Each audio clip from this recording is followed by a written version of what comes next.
कहूंगा means they वर हमारे for a certain period, नवनिर्वाचित, लेकिन बाद में जाकर के दे बिकम बर्न आउट। अभी राज्यसभा सदस्य ऐसा क्यों हो रहा है, श्री ज्योतिरादित्य जरूरी नहीं है कि उसके अंदर उसकी माननीय राष्ट्रीय अध्यक्ष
माननीय प्रदेश अध्यक्ष जी का कृपया स्वागत करें। साथ ही मैं निवेदन करूंगा भाई नरेंद्र पटेल जी को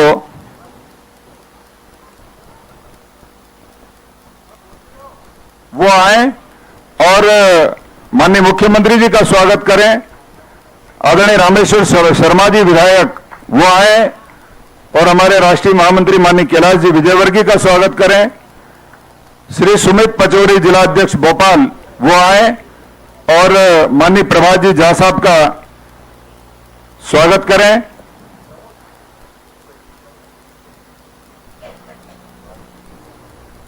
अब हमारे जो लोकतंत्र सेनानी हैं जिन्होंने श्रीमती इंदिरा गांधी ने जब लोकतंत्र की हत्या की थी तो लड़ने वाले सेनानी आज हमारे बीच में उपस्थित हैं। उनमें हमारे लोकतंत्र सेनानियों के प्रदेश अध्यक्ष माननीय तपन जी भौमिक सहित सभी लोकतंत्र सेनानी यहां हमारे बीच में हैं।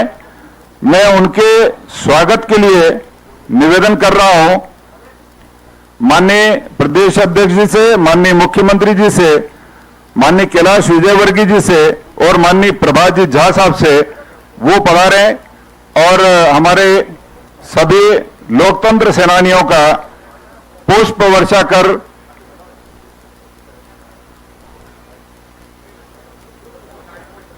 स्वागत करेंगे।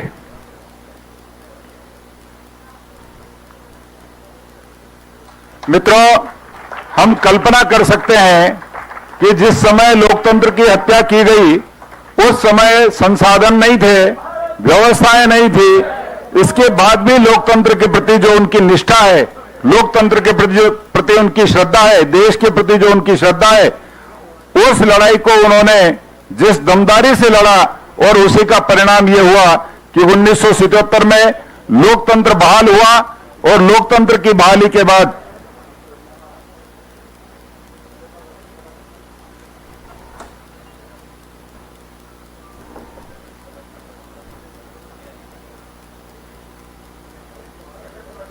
फिर से हमारे देश में लोकतंत्र की बहाली हुई और लोकतांत्रिक प्रक्रिया से हम सब उसका लाभ उठा रहे हैं। आज के इस अवसर पर हमारे बीच में हमारे संगठन महामंत्री माननीय सुहास जी भगत साहब उपस्थित हैं। आज हमारे बीच में हमारे गृह और स्वास्थ्य मंत्री माननीय श्री नरोत्तम जी मिश्रा साहब उपस्थित हैं। हमारे बीच में हमारे खाद्य मंत्री माननीय श्री तुलसी सिलावट जी उपस्थित हैं और जल संसाधन मंत्री और हमारे राज्यसभा सदस्य और प्रदेश महामंत्री आदरणीय श्री अजय प्रताप सिंह जी भी उपस्थित हैं। इस कार्यक्रम के हमारे संयोजक आदरणीय विदेश लुणावत जी भी उपस्थित हैं और आदरणीय तुलसी भैया, उन्होंने जो है लोकतंत्र बहाली की लड़ाई को भी लड़ा है वो भी मिसाबंदी रहे, उनका स्वागत माननीय प्रदेश अध्यक्ष जी कर रहे हैं। आप सबसे भी निवेदन करता हूं कि जोरदार ताली बजा करके एक बार स्वागत कर दें सब।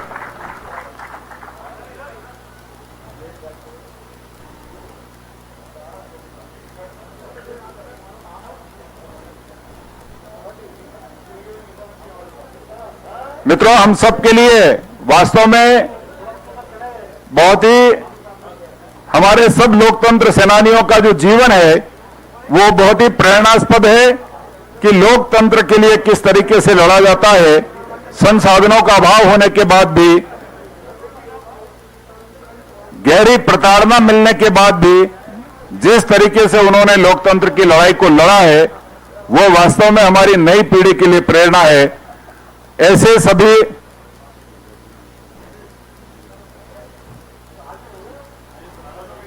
सभी सेनानियों का अभी माननीय मुख्यमंत्री जी ने, माननीय विष्णुदत्त शर्मा जी जो हमारे प्रदेश अध्यक्ष जी, उन्होंने स्वागत किया।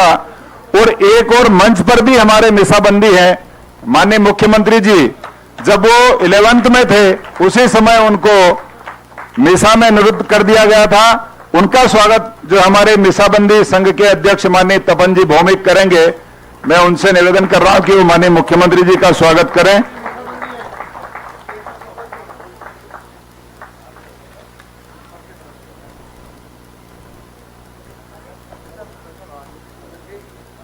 अब मैं निवेदन कर रहा हूं माननीय प्रदेश अध्यक्ष जी से, वो पधारें और आज के इस जनसंवाद रैली में हम सबको संबोधित करें। माननीय विष्णुदत्त शर्मा जी।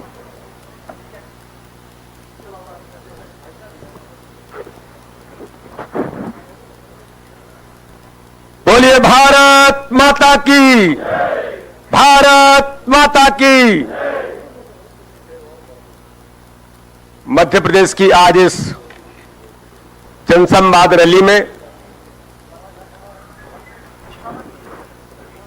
हमारे बीच उपस्थित भारतीय जनता पार्टी के यशस्वी, लोकप्रिय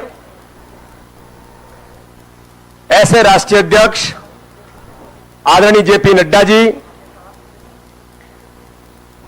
मैं चाहता हूं कि जनसमुदाय आज पूरे मध्य प्रदेश के अंदर माननीय नड्डा जी का जोरदार तालियों के साथ स्वागत करें।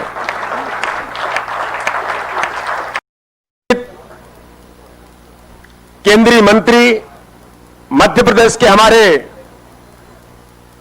पूर्व प्रदेश के अध्यक्ष आदरणीय नरेंद्र सिंह तोमर जी,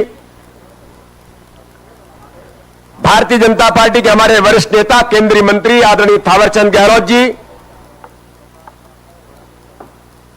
भारतीय जनता पार्टी के वरिष्ठ नेता और जो अभी हाल ही में मध्य प्रदेश से राज्यसभा के सांसद के तौर पर निर्वाचित हुए हैं, ऐसे आदरणीय ज्योतिरादित्य सिंधिया जी इस रैली में उपस्थित हैं। मैं उनका बहुत हृदय से स्वागत करता हूं, उनको बहुत बहुत बधाई देता हूं। इस रैली में हमारे बीच उपस्थित मध्य प्रदेश के हमारे यशस्वी मुख्यमंत्री, हम सबके नेता, संवेदनशील व्यक्तित्व आदरणीय शिवराज सिंह चौहान जी हमारे बीच में उपस्थित हैं। जोरदार तालियों के साथ हम लोग उनका स्वागत करेंगे। भारतीय जनता पार्टी के हमारे राष्ट्रीय महासचिव, जो लगातार कई वर्षों से वामपंथियों के गढ़ को भेद करके राष्ट्रवादी विचार को जिन्होंने पश्चिम बंगाल के अंदर मेहनत के साथ खड़ा किया है, ऐसे आदरणीय कैलाश विजयवर्गीय जी हमारे बीच में उपस्थित हैं। उनका हम जोरदार तालियों से स्वागत करें।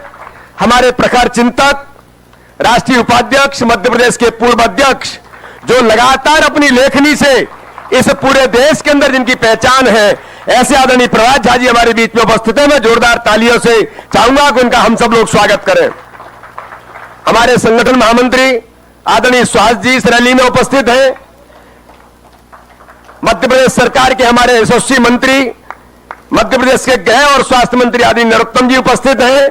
आदरणीय तुलसी सिलावट जी मध्य प्रदेश सरकार के मंत्री हमारे बीच में उपस्थित हैं। मैं सभी लोगों का आज इस रैली में स्वागत और अभिनंदन करता हूं।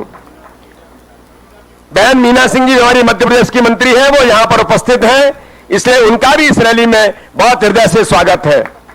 मित्रों, आज ये जनसंवाद रैली मध्य प्रदेश के करोड़ों करोड़ लोग माननीय राष्ट्रीय अध्यक्ष जी को आज सुनने के लिए तत्पर और तैयार है।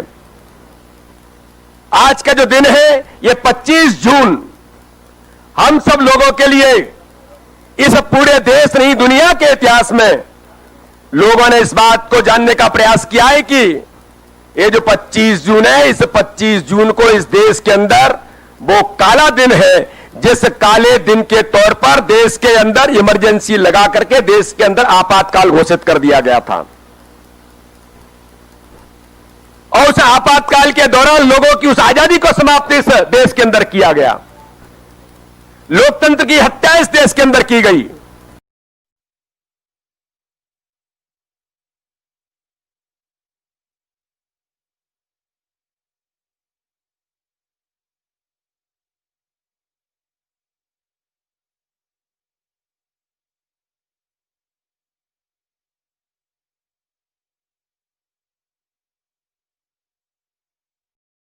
तो जिन्होंने उस इमरजेंसी के अंदर आपातकाल को झेल करके इस भारत माता की सेवा की थी, हमारे यशस्वी मुख्यमंत्री भी उस समय छात्र जीवन के अंदर छात्र रहे। 16 साल की उम्र में उनको जेल के अंदर भेज दिया गया था।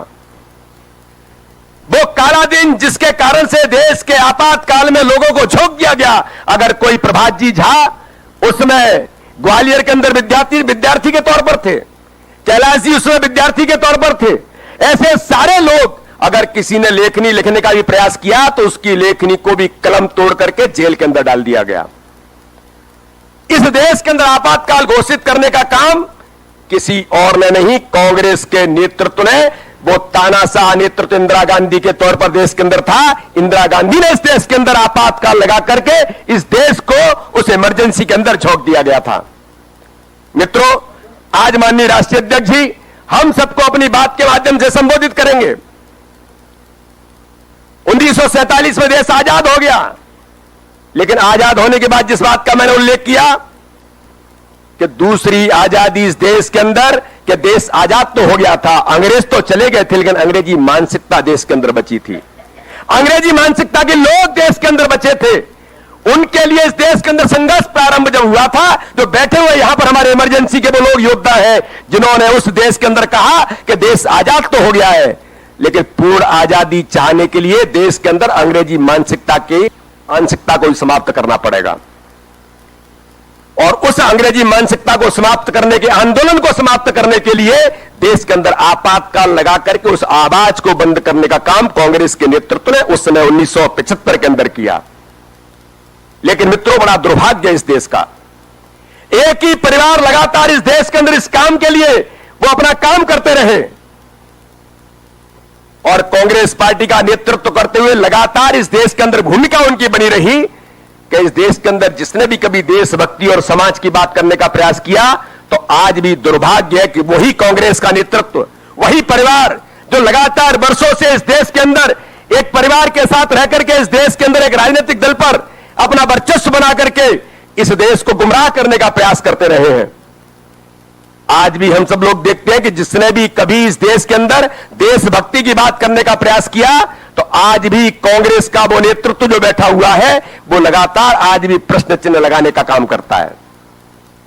चीन के अंदर आपने देखा कि चीन के अंदर हमारे सैनिकों ने भारतीय जनता पार्टी के नेतृत्व वाले यशस्वी प्रधानमंत्री नरेंद्र मोदी के नेतृत्व में जब हमारे सैनिक जाकर के सीमा पर लड़ते हैं और चीन को जवाब देने का काम करते हैं, तो कांग्रेस के नेतृत्व को पेट में दर्द होता है।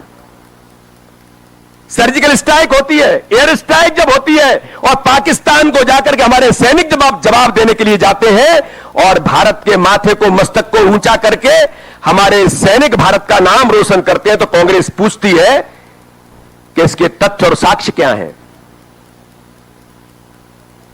डोल कौम के अंदर माननीय प्रधानमंत्री की नीति के आधार पर हमारे सैनिक और हमारी सेना जवाब देती है, तो उसके कारण से भी कांग्रेस के नेतृत्व को पेट में दर्द होता है।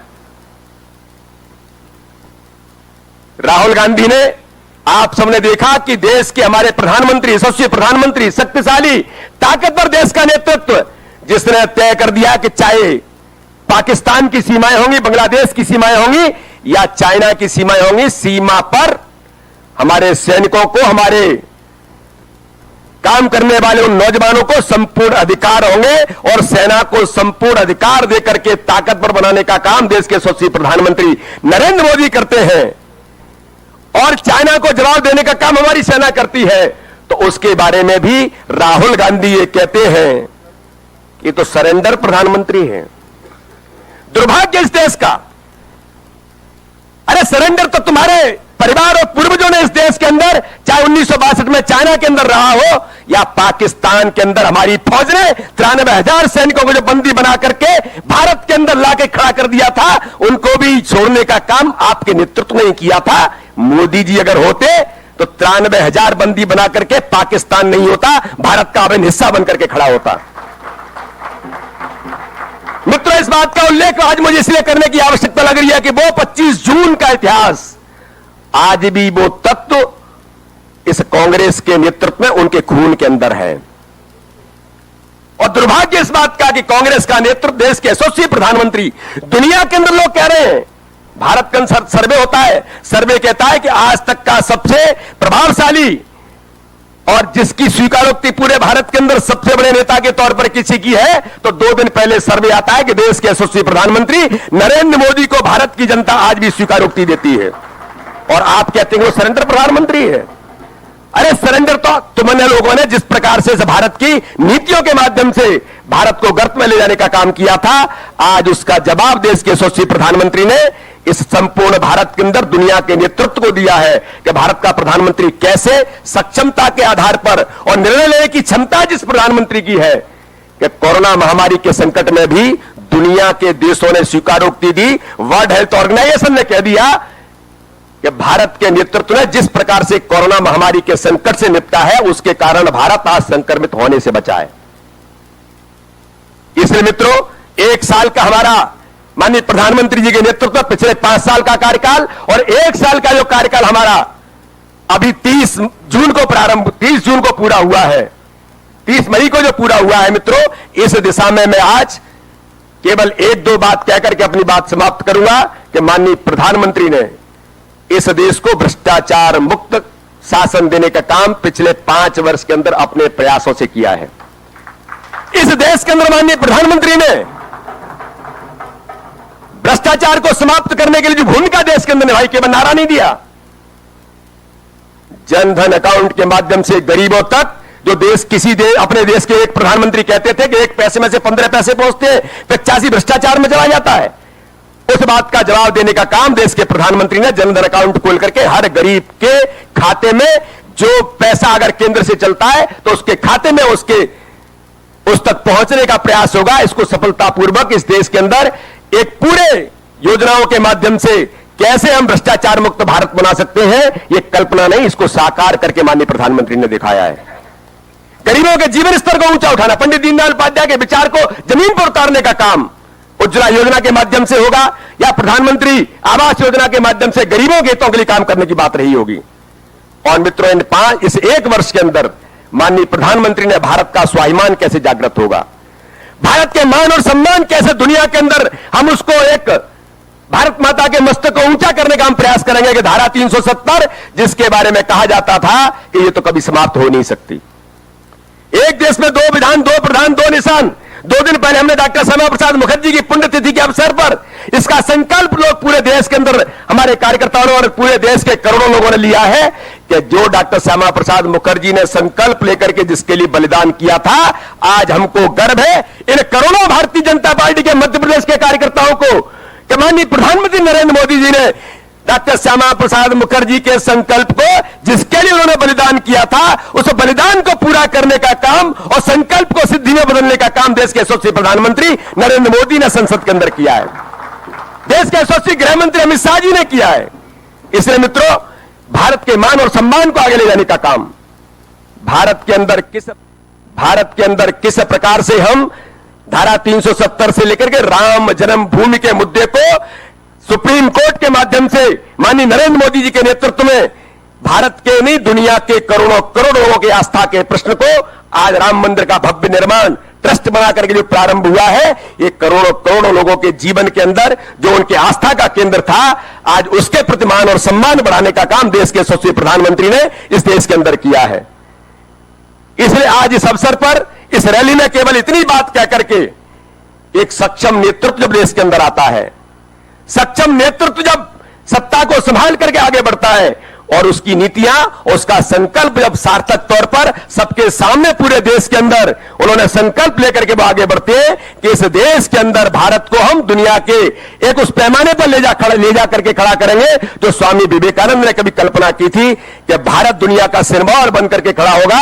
आज मैं बहुत गर्व के साथ कहता हूं और बहुत एक सशक्त उसके साथ कहता हूं कि पूरे देश के अंदर नहीं, पूरी दुनिया के अंदर देश के यशस्वी प्रधानमंत्री नरेंद्र मोदी जी ने अपनी कार्यशैली, अपनी योग्यता के बल पर, अपनी मेहनत और क्षमता के बल पर और संकल्प शक्ति के आधार पर संपूर्ण भारत का मान और सम्मान परम वैभव पर दुनिया के अंदर ले जाने का काम, भारत माता के सर को मस्तक ऊंचा करने का काम देश के यशस्वी प्रधानमंत्री नरेंद्र मोदी जी ने किया है। इसलिए आज हम सब लोग संकल्प लेकर के माननीय देश के यशस्वी हमारे राष्ट्रीय अध्यक्ष नड्डा जी को हम सुनेंगे। इसी आशा और विश्वास के साथ मैं अपनी बात को समाप्त करता हूं। जय हिंद, जय भारत। बहुत बहुत धन्यवाद माननीय अध्यक्ष जी। अब मैं आमंत्रित कर रहा हूं हमारे लोकनायक माननीय मुख्यमंत्री माननीय शिवराज सिंह जी चौहान साहब को, वो पधारें और हमको संबोधित करें। माननीय मुख्यमंत्री जी।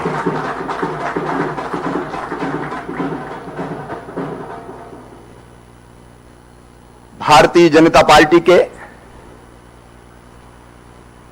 यशस्वी राष्ट्रीय अध्यक्ष, हमारे नेता, जिन्होंने कोरोना काल में कैसे संपर्क किया जाता है इसकी एक नई विधा ईजाद कर दी, वर्चुअल रैली के माध्यम से करोड़ों लोगों से जुड़ने का जिन्होंने काम किया है और भारतीय जनता पार्टी को सक्षम और प्रभावी नेतृत्व दिया है, ऐसे हमारे राष्ट्रीय अध्यक्ष माननीय जगत प्रकाश नड्डा जी, दोनों हाथ ऊपर उठा के ताली बजा के स्वागत कीजिए नड्डा जी का, वंदन कीजिए नड्डा जी का, अभिनंदन कीजिए नड्डा जी का। क्योंकि मध्य प्रदेश में वैसे तो अध्यक्ष बनने के बाद इंदौर में कार्यक्रम संपन्न हुआ था, लेकिन कोरोना काल के बाद पहला कार्यक्रम है उनका। दिल्ली में ही मंच पर विराजमान भारतीय जनता पार्टी के वरिष्ठ नेता, भारत सरकार के वरिष्ठ मंत्री आदरणीय श्रीमान नरेंद्र सिंह तोमर जी, पंचायत और ग्रामीण विकास के माध्यम से सेवा कर रहे हैं देश की, पार्लियामेंट्री बोर्ड के सदस्य, भारत सरकार के वरिष्ठ मंत्री, राज्यसभा में हमारा नेतृत्व करने वाले आदरणीय श्रीमान थावरचंद गहलोत जी, नरेंद्र सिंह जी का भी, थावरचंद जी का भी ताली बजा के स्वागत कीजिए। और राज्यसभा में अभी अभी नव निर्वाचित होकर मध्य प्रदेश के प्रतिनिधि के रूप में जो विराजमान होंगे, हमारे लोकप्रिय जन नेता आदरणीय श्रीमान ज्योतिरादित्य सिंधिया जी, ताली बजा के उनका भी स्वागत कीजिए, अभिनंदन कीजिए। क्या मंच पर विराजमान हमारे प्रदेश के भाग्यशाली अध्यक्ष, जिनके आते ही कांग्रेस के गलों का ढहना शुरू हो गया, भाई विष्णुदत्त शर्मा जी, बंगाल में ममता जी के तंबू के सारे खंभे उखाड़ने वाले हमारे राष्ट्रीय महामंत्री, जो मध्य प्रदेश की सेवा में भी कोविड काल में लगे हुए हैं, आदरणीय कैलाश विजयवर्गीय जी, हमारे पूर्व प्रदेश अध्यक्ष, राष्ट्रीय उपाध्यक्ष, लेखक, चिंतक, पत्रकार, राजनेता आदरणीय श्रीमान प्रभात झा जी, आदरणीय सुहास जी, आदरणीय नरोत्तम जी, आदरणीय तुलसी जी, बहन मीना सिंह जी, सभी वरिष्ठ नेतागण, क्योंकि सभी वरिष्ठ भी है और कनिष्ठ भी, लेकिन हम सबके लिए सबसे ज्यादा महत्वपूर्ण, जिनको मैं दोनों हाथ जोड़ के प्रणाम करता हूं, लोकतंत्र सेनानी, जिन्होंने इंदिरा गांधी जी के खिलाफ हुंकार भरी थी और लोकतंत्र बचाने में जिनके परिवार तबाह और बर्बाद हो गए थे, ऐसे हमारे लोकतंत्र सेनानीगण, मेरे प्रिय कार्यकर्ता बहनों और भाइयों, 25 जून की रात आज भी याद आती है। हम तो उस समय बहुत छोटे थे। अचानक रात में आपातकाल की घोषणा कर दी गई। ये राहुल बाबा बड़ी बड़ी बातें करते हैं, और इतिहास में तो झांक के देखो राहुल गांधी, अगर हिंदुस्तान के विभाजन की गुनहगार कोई है तो वो गुनहगार कांग्रेस पार्टी है। अगर हमारे भारत के 43,000 वर्ग किलोमीटर जमीन पर चीन ने कब्जा किया है, तो राहुल बाबा, उसके गुनहगार भी तुम्हारी कांग्रेस पार्टी है, तुम्हारे नेता है। और देश में लोकतंत्र का गला घोंटने का पाप जिनने किया, हजारों लोग जेल में डाल दिए गए। उनका दोष क्या था, उनका अपराध क्या था? कोर्ट ने फैसला इंदिरा जी के खिलाफ किया। जयप्रकाश जी ने हुंकार भरी, सिंहासन खाली करो कि जनता आती है। रामलीला मैदान में क्या सभा हुई थी, पूरे देश में उसकी अनगूंज थी। और अटल जी का वो भाषण अविस्मरणीय है। इंदिरा गांधी के पांव के नीचे से जमीन खिसक गई, कांग्रेस की सत्ता कांप गई, जनता का समुद्र निकल पड़ा कांग्रेस के खिलाफ। लोकनायक जयप्रकाश जी जिंदाबाद के गगनभेदी नारे लगे। इंदिरा जी घबरा गई। ये कांग्रेस का इतिहास है। सत्ता बचाने के लिए देश में आपातकाल लागू कर दिया गया, लोकतंत्र का गला घोंटा गया। सारे वरिष्ठ नेता जेलों में, विपक्षी दलों के कार्यकर्ता जेलों में। ये हमारे भारतीय जनसंघ संघ, हमारे कार्यकर्ता है बैठे, क्या दोष था इनका? सबको जेलों में डाल दिया गया। और जेलों में आज जैसे नहीं डालते कि नारे लगाए, गाड़ी की डग्गे पर चढ़े और वापस लौटे आए। हम तो 16-17 साल के थे। इस हबीबगंज थाने में बंद करके वो ठुकाई हुई थी, कोहनियों में डंडे और घुटनों में डंडे, जोर जोर जब बादल गरजते हैं और बिजली कड़कती है तो आज भी इंदिरा जी की याद दिला देती।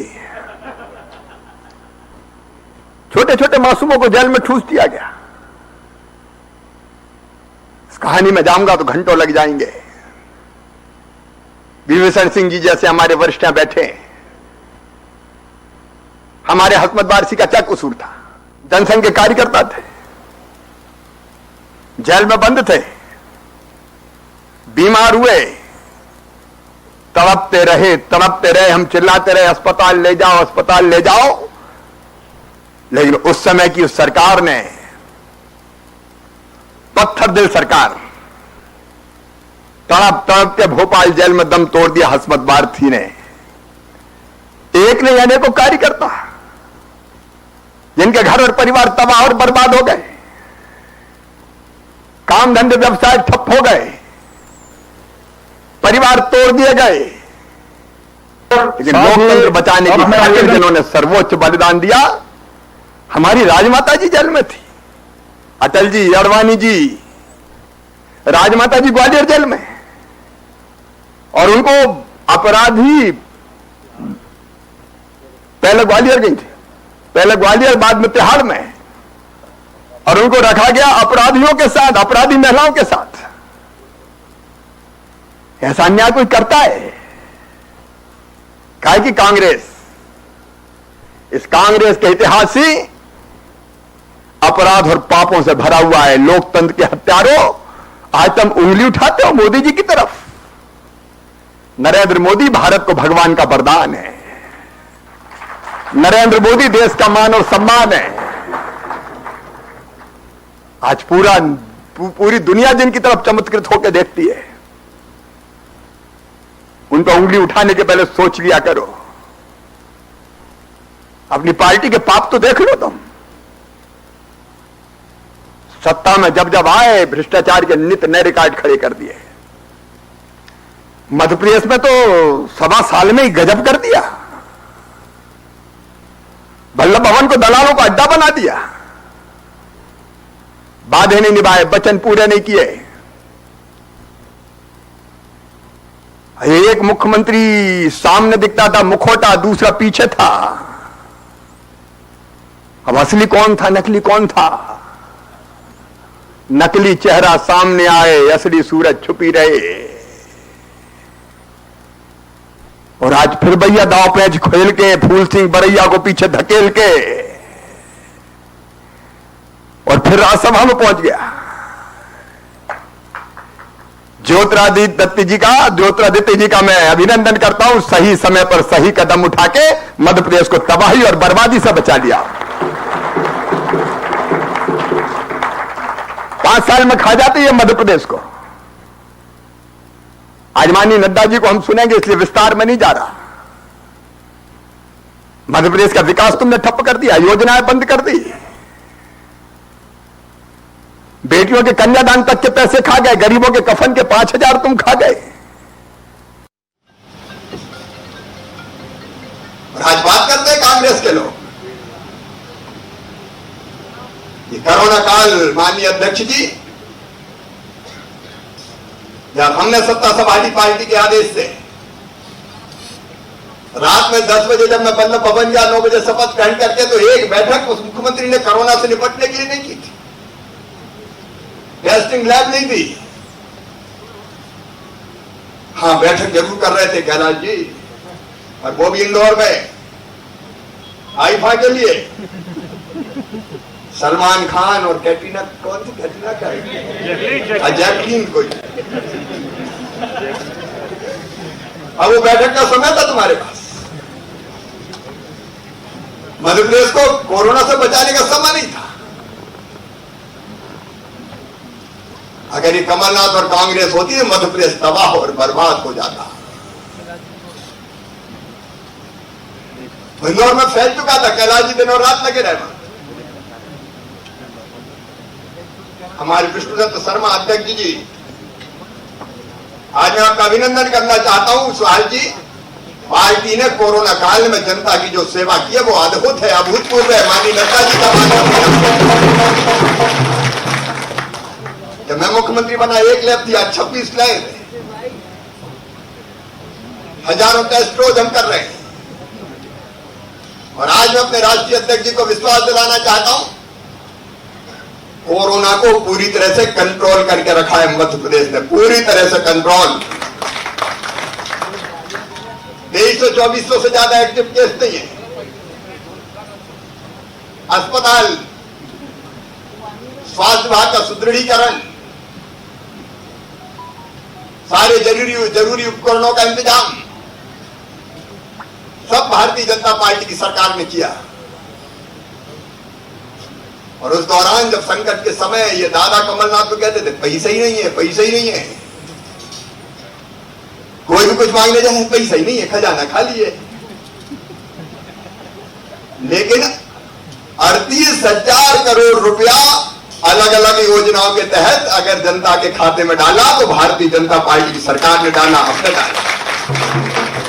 विकास के काम फिर प्रारंभ हो गए, संबल योजना फिर चालू हो गई, गरीबों का बल बन गई, बच्चों की स्कॉलरशिप खाते में डाल दी गई, गरीबों के खाते में पैसा डालने का इंतजाम किया गया।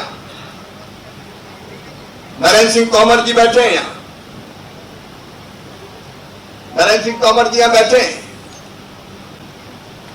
मनरेगा में आश्चर्यजनक रूप से 26 लाख से ज्यादा लोगों को रोजगार मिला और अब तक अलग अलग योजनाओं में 50 लाख लोगों को रोजगार मध्य प्रदेश सरकार दे चुकी है। और मोदी जी के नेतृत्व में जो काम हो रहा है आत्मनिर्भर भारत के लिए, मैं अपने राष्ट्रीय अध्यक्ष श्रीमान नड्डा जी को आज आप सब कार्यकर्ताओं की ओर से विश्वास दिलाना चाहता हूं। दिला दूं? अरे जोर से बोलो, दिला दूं?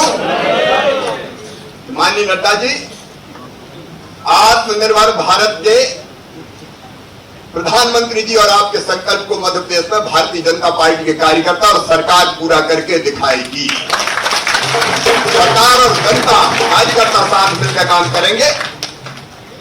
आज मध्य प्रदेश में आपने समय दिया, इसके लिए आपका अभिनंदन।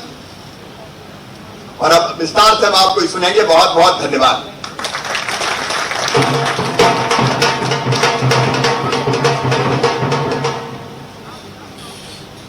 अब मैं निवेदन करूंगा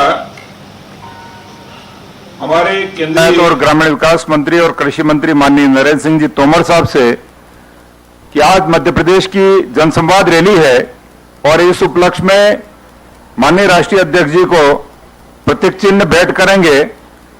ये प्रतीक चिन्ह मुरैना जिले के मितावली का है, जो 64 योगिनी मंदिर का चित्र है और ये 10वीं शताब्दी में बना था।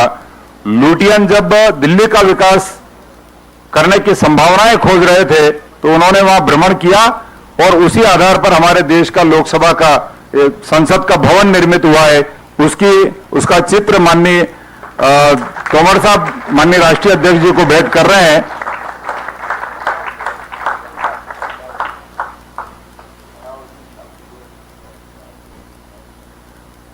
बहुत बहुत धन्यवाद माननीय तोमर साहब। अब मैं आमंत्रित कर रहा हूं हमारे यशस्वी राष्ट्रीय अध्यक्ष, जिनके अध्यक्षीय कार्यकाल में भारत में फिर से भारतीय जनता पार्टी के नेतृत्व वाली सरकार बनी है और उन्होंने कोरोना काल में जो पूरे देश की जनता की सेवा के लिए भारतीय जनता पार्टी के कार्यकर्ताओं को जिस तरीके से लगाया है वो उनके नेतृत्व क्षमता का ही कमाल है। ऐसे राष्ट्रीय अध्यक्ष माननीय जेपी नड्डा जी को आमंत्रित कर रहा हूं और आप सबसे निवेदन करूंगा कि जोरदार ताली बजा करके दोनों हाथ खड़े करके माननीय राष्ट्रीय अध्यक्ष जी का स्वागत करें और माननीय राष्ट्रीय अध्यक्ष जी से निवेदन करूंगा कि वो हम सबको संबोधित करें। माननीय नड्डा जी।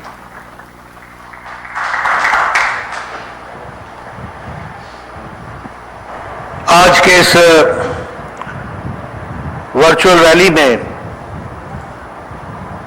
भोपाल में उपस्थित मध्य प्रदेश के यशस्वी और बहुत ही लोकप्रिय, संवेदनशील, जनता के साथ बहुत बहुत प्रेम रखने वाले ऐसे हमारे मुख्यमंत्री सम्मानीय श्री शिवराज सिंह चौहान जी, हमारे बहुत ही कर्मशील और जुझारू और जोश से भरे हुए ऐसा दिशा देने वाले प्रदेश के अध्यक्ष सम्मान्य विष्णुदत्त शर्मा जी, हमारे राष्ट्रीय महामंत्री जिन्होंने बंगाल में एक बहुत ही विशेष किस्म का नेतृत्व देकर के बंगाल के कार्यकर्ताओं के माध्यम से बदलाव की ओर अग्रसर हुए हैं, ऐसे हमारे राष्ट्रीय महामंत्री श्री कैलाश विजयवर्गीय जी, हम सबको प्रेरणा भी देने वाले और दृष्टि भी देने वाले, दिशा भी देने वाले और साथ ही साथ विचारधारा को प्रखरता से रखने वाले ऐसे हमारे राज्यसभा में सांसद रहे पूर्व के अध्यक्ष, वर्तमान में राष्ट्रीय उपाध्यक्ष सम्मानीय प्रभात झा जी, यहां दिल्ली में मेरे साथ उपस्थित भारतीय जनता पार्टी के पार्लियामेंट्री बोर्ड के, संसदीय बोर्ड के सदस्य, वरिष्ठ नेता और भारत सरकार में मंत्री सम्मानीय थावरचंद गहलोत जी, भारत सरकार में मंत्री और लंबे समय तक हमारे साथ महामंत्री रहे और पूर्व में अध्यक्ष मध्य प्रदेश के सम्मानीय नरेंद्र सिंह तोमर जी, हमारे भारतीय जनता पार्टी में अभी हाल ही में विचारधारा से जुड़ते हुए एक बहुत ही साहसिक कदम उठाते हुए नए राज्यसभा के सदस्य बने पूर्व में मंत्री सम्मानीय ज्योतिरादित्य सिंधिया जी, यहां सम्मानित मंच, वहां भोपाल में उपस्थित सभी हमारे वरिष्ठ मंत्री, हमारे पार्टी के पदाधिकारी और हमारे इमरजेंसी के दिनों में जिन्होंने यातनाएं सही, ऐसे हमारे लोकतंत्र के सेनानी और हमारे सभी वरिष्ठ कार्यकर्ता बंधु, जो लाखों लाख कार्यकर्ता इस वर्चुअल रैली में जुड़े हैं, आप सबको आज इस मध्य प्रदेश के जनसंवाद में आपका अभिनंदन, आपका स्वागत, आप सबको बहुत बहुत स्वागत। मित्रों, आज जैसा कि शिवराज जी ने भी बताया और आप सबने हमारे लोकतंत्र के सेनानियों का स्वागत किया। 45 साल पहले आज ही के दिन 24 की रात और 25 की सुबह श्रीमती इंदिरा गांधी ने इमरजेंसी लगाई थी। वह काला दिवस प्रजातंत्र पर आघात था। 1,40,000 लोगों को जेल के सीखचों के पीछे डाल दिया गया। कोर्ट की आवाज को बंद कर दिया गया। जुडिशरी को अपने कब्जे में ले लिया गया। प्रेस को गला घोट दिया गया। क्या जर्नलिस्ट, क्या maintenance of internal security act Misa और DIR defence of Indian rule के तहत जेल के सीखचों के पीछे डाल दिया गया। देश उनको नमन करता है, उन स्वतंत्रता सेनानियों को, लोकतंत्र के सेनानियों को, जिन्होंने आजादी के तरीके की लड़ाई लड़ी और भारत को आकर के लोकतंत्र को पुनः स्थापित किया। देश उनको आज नमन करता है, यह मैं आपके साथ कहना चाहता हूं। मित्रों, 45 साल बाद भारत के प्रजातंत्र ने बहुत मैच्योरिटी के साथ आगे बढ़ी है। आज कोई राजनेता के खिलाफ अगर FIR भी होती है तो एक प्रश्न खड़ा होता है, देश में डिस्कोर्स होता है, देश में उसकी चर्चा होती है। लेकिन जब इमरजेंसी लगी थी तो जो लोग जेल में गए थे और लाखों परिवार जिनके कारण मुसीबत में आए थे, इनको जेल जाते समय यह पता नहीं था कि ये वापस आएंगे भी नहीं आएंगे, ये वापस घर पहुंचेंगे कि नहीं पहुंचेंगे, प्रजातंत्र को बहाल कर पाएंगे कि नहीं कर पाएंगे।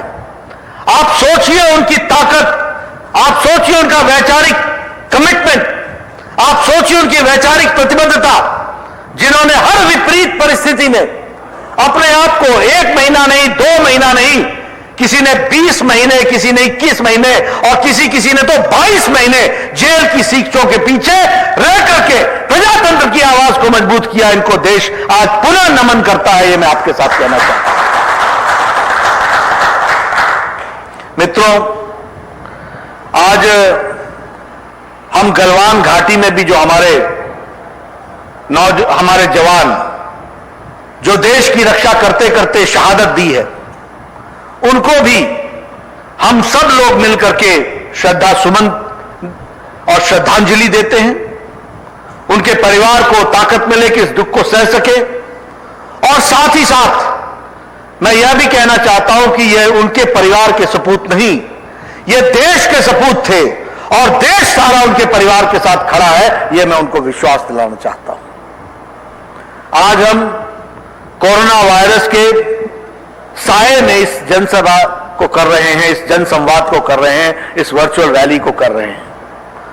जिन लोगों ने कोरोना संक्रमण के कारण जिनकी जानें गई, उनको भी हम श्रद्धांजलि देते हैं, और जो कोरोना से लड़ रहे हैं वो जल्दी ठीक हो, ये ईश्वर से प्रार्थना करते हैं।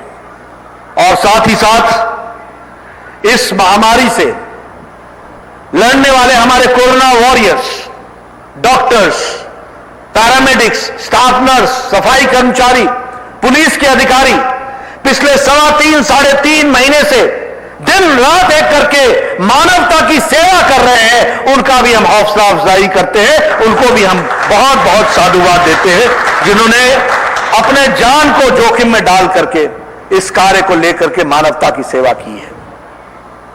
मित्रों, भारतीय जनता पार्टी विचारधारा के साथ तो खड़ी ही है, आइडियोलॉजी और विचार के साथ, लेकिन इसके साथ साथ इनोवेशन, नई नई तरकीब ढूंढना और उसको इंप्लीमेंट करना, यह भारतीय जनता पार्टी के कार्य की शैली है। भारतीय जनता पार्टी अपने संस्कृति को ध्यान में रखते हुए, विचारधारा को मजबूत रखते हुए, नई नई टेक्नोलॉजी के माध्यम से जनता की सेवा के लिए तैयार रहना, तत्पर रहना, यह भारतीय जनता पार्टी के कार्य करने का तरीका है। और मुझे खुशी होती है जब मैं इसकी चर्चा करता हूं तो मैं कह सकता हूं कि कोरोना के संक्रमण काल में जब देश में लॉकडाउन हुआ तो पार्टी के सामने एक बहुत बड़ा प्रश्न खड़ा हुआ कि लॉकडाउन लग गया है, कैसे हम लाखों लोगों की सेवा करेंगे, कैसे पार्टी एक्टिव रहेगी, क्या पार्टी को और कार्यकर्ताओं को भी लॉकडाउन हो जाना पड़ेगा। लेकिन मुझे खुशी है कि भारतीय जनता पार्टी ने और आप सब लोगों ने मिलकर डिजिटल टूल का इस्तेमाल करते हुए वर्चुअल रैली के माध्यम से एक जीवित पार्टी को पूरी ताकत देकर राष्ट्रीय स्तर से लेकर के बूथ स्तर तक करोड़ों लोगों की सेवा करने में लाखों कार्यकर्ता लगे, उनको मैं बधाई देना चाहता हूं।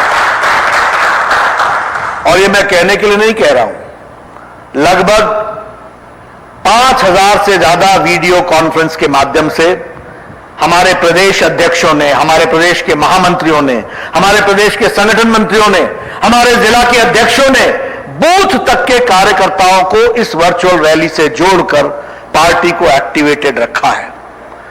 मुझे इसी दौरान मौका मिला, मैंने सभी जिला अध्यक्षों के साथ बातचीत करने का मुझे मौका मिला, मुझे सभी अपने मेयर्स के साथ बातचीत करने का मौका मिला, मुझे सभी सांसदों के साथ बातचीत करने का मौका मिला, मुझे प्रदेश और देश के राष्ट्रीय पदाधिकारियों के साथ एक बार नहीं अनेकों बार मिलकर के पार्टी को एक्टिवेट करने के लिए योजन करने का मौका मिला।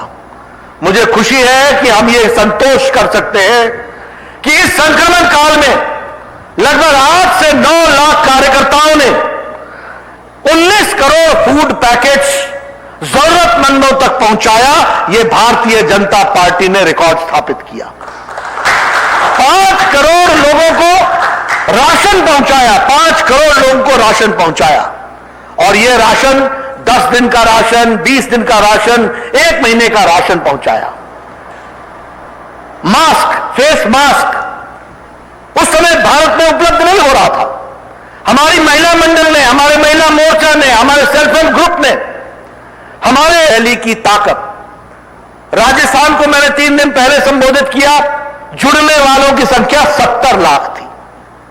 तेलंगाना में जुड़ने की कोशिश हुई, 35 लाख लोग जुड़े। इसलिए मैं ये कहना चाहूंगा भारतीय जनता पार्टी में आप सब लोग विचार करें। यह ठीक है कि यह रैली अपने किस्म की है, लेकिन यह रैली कम खर्चे में ज्यादा से ज्यादा लोगों तक पहुंचने की ताकत रखती है। इस बात को भी हमको समझना चाहिए और इसके साथ हमको काम में जुटना चाहिए।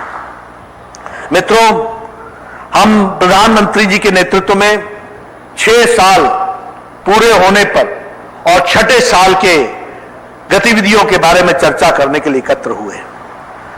मित्रों, मैं ये कह सकता हूं कि 6 साल में प्रधानमंत्री जी के नेतृत्व में वह काम हुए हैं जो 6 दशक में नहीं हुए। उस 6 दशक के काम को पाटने का काम 6 वर्षों में किया है, तो भारत के यशस्वी प्रधानमंत्री श्री नरेंद्र मोदी जी के नेतृत्व में हुआ है। इस बात को समझना चाहिए। और ये मैं कहने के लिए नहीं कह रहा हूं, लेटर और स्पिरिट में इसको हम जानते हैं। याद करो 2014 का दिन, 14 का साल, क्या थी देश की अवस्था? पॉलिसी पैरालिसिस, प्रशासन चरमरा गया था। मालूम नहीं था कि प्रधानमंत्री का कार्यालय 7 रेस कोर्स, जो आज 7 लोक कल्याण मार्ग है, वहां है, या इसका कार्यालय कहीं और से चलता है। प्रशासन नाम की चीज नहीं थी। दुनिया के भारत का नाम एक भ्रष्टाचारी देश के तरीके से देखा जा रहा था। ऐसे समय में मोदी जी ने नेतृत्व संभाला और पिछले 6 वर्षों में दुनिया में भारत को स्थापित करने का काम और दुनिया की नजरों में भारत को बढ़ता हुआ देश और एक शक्तिशाली देश के रूप में रखने का काम और उसको पेश करने का काम, उसको आगे बढ़ाने का काम किया है, तो वो नरेंद्र मोदी जी की सरकार ने किया है। इस बात को हमको समझना चाहिए। अगर मैं इस 1 साल की अवधि की बात करूं, 2019-20 की, तो मैं ये कह सकता हूं कि यह साल उपलब्धियों का भी साल था और वो उपलब्धियां जो दशकों से नहीं हुई थी वो उपलब्धि हासिल हुई है। लेकिन उसके साथ साथ संक्रमण से लड़ने वाला भी साल था और अपने आप में उस संक्रमण से लड़ने में मिसाल पेश करने का भी साल रहा। हम कोरोना के संक्रमण काल से गुजर रहे हैं। याद कीजिए मार्च का समय, बड़े बड़े देश, शक्तिशाली देश अपने आप को लाचार, असहाय महसूस कर रहे थे। याद कीजिए शक्तिशाली देश के स्वास्थ्य व्यवस्था चरमरा गई, लड़खड़ा गई, स्टैंड स्टिल हो गया, मुसीबत आ गई। उन देशों की संख्या कितनी? किसी की 1 करोड़, किसी की 2 करोड़, किसी की 20 करोड़, किसी की 12 करोड़। और ये 135 करोड़ का देश मोदी जी के नेतृत्व में कोरोना संकट से लड़ने के लिए तैयार हुआ। और वो लड़ाई छोटी लड़ाई नहीं थी, कोई पहले लड़ी हुई लड़ाई नहीं थी। इस लड़ाई के लड़ने का रास्ता मालूम नहीं था, लेकिन प्रधानमंत्री मोदी जी ने टाइमली और बोल्ड डिसीजन लेकर लॉकडाउन लगाकर देश के 135 करोड़ जनता को स्वास्थ्य के दृष्टि से नया जीवन दान देने का काम किया। इस बात को मैं आपके साथ कहना चाहता हूं। हमारा देश बच गया। याद कीजिए जब कोरोना के लॉकडाउन हुआ था उस समय देश में एक भी personal protection equipment, PPE kit एक भी देश में नहीं बनता था। याद कीजिए उस समय हमारी टेस्टिंग कैपेसिटी कोरोना की 1,500 थी। याद कीजिए उस समय एक भी हॉस्पिटल कोरोना को डेडिकेटेड नहीं था। याद कीजिए कि उस समय वेंटिलेटर्स की शॉर्टेज थी। आप याद कीजिए कि उससे लड़ने के लिए हम सामर्थ्यवान नहीं थे, लेकिन समय पर लॉकडाउन लगाकर कोरोना के संक्रमण को रोककर उस समय पर डबल होने का केस, 3 दिन में केस डबल हो जाते थे, आज 17 दिन में केस डबल हो रहे हैं। यह देश की परिस्थिति बदल करके रखी है, इसको हमको समझना चाहिए। आज देश में 4.5 लाख पर्सनल प्रोटेक्शन इक्विपमेंट प्रतिदिन बन रहे हैं, यह हमको ध्यान में रखना चाहिए। आज 1,000 कोविड के डेडिकेटेड हॉस्पिटल्स हैं और उसके साथ साथ 2 लाख कोविड के बेड्स हैं, 20,000 कोविड के आईसीयू बेड्स हैं, 21,000 वेंटिलेटर्स हैं। 1,500 टेस्टिंग कैपेसिटी की जगह पर आज 1.5 lakh testing capacity per day हो गई है। इस बात को हमको समझना चाहिए। यह ताकत पैदा हुई है जिसको हमको ध्यान में रखना चाहिए। और इसलिए वर्ल्ड हेल्थ ऑर्गेनाइजेशन ने क्या कहा? डॉक्टर टेड्रोस ने कहा, India has taken a right and a bold decision at the right time, the other countries should follow. यह बात डॉक्टर टेड्रोस ने वर्ल्ड हेल्थ ऑर्गेनाइजेशन ने कही है। और उसी तरीके से अगर हम दुनिया के साथ कंपेयर करें तो प्रति लाख जो अफेक्टेड लोगों की संख्या है विदेश में 115 है तो भारत में 31 है।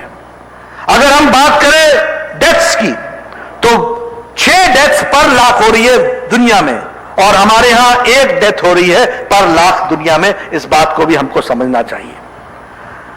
मित्रों, इस लड़ाई में प्रधानमंत्री जी ने कोऑपरेटिव फेडरलिज्म का एक जीता जागता प्रमाण देश के सामने रखा।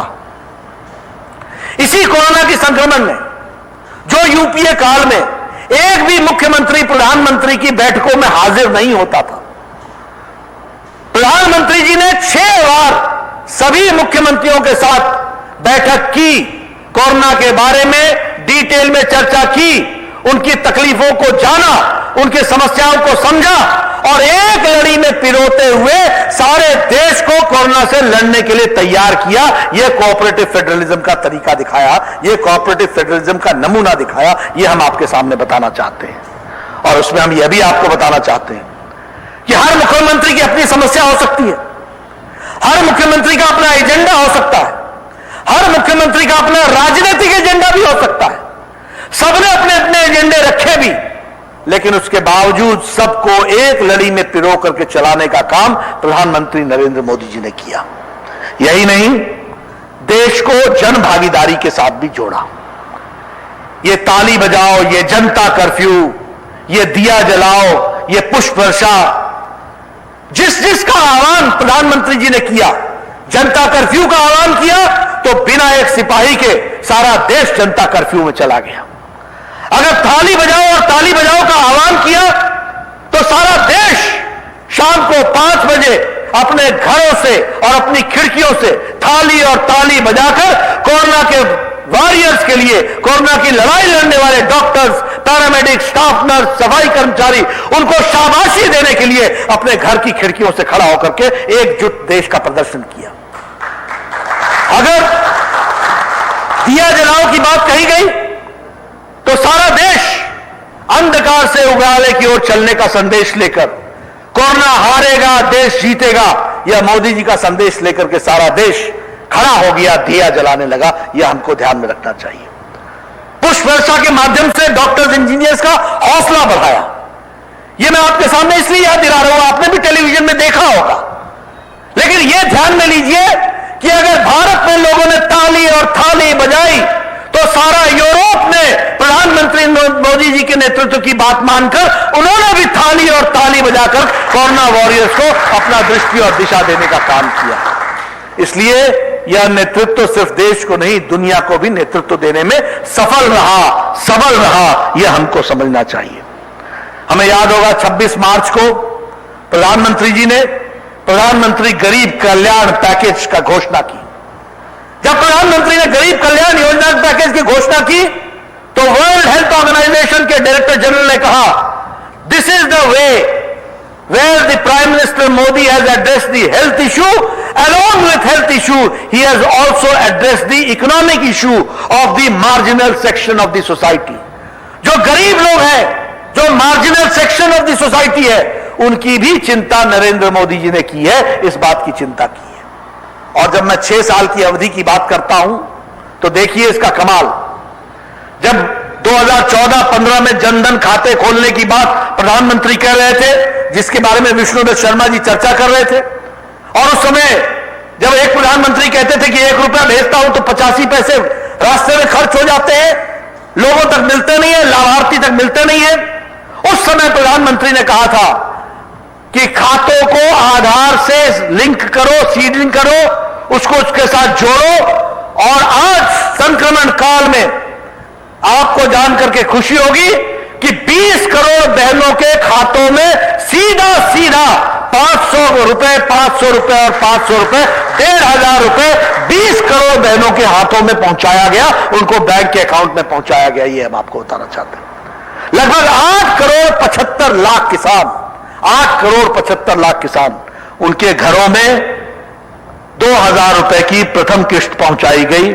और उसी तरीके से 8 करोड़ परिवारों में 3 महीने के लिए 3-3 गैस के सिलेंडर मुफ्त पहुंचाए गए। और मध्य प्रदेश में 72 लाख लोगों ने फायदा उठाया।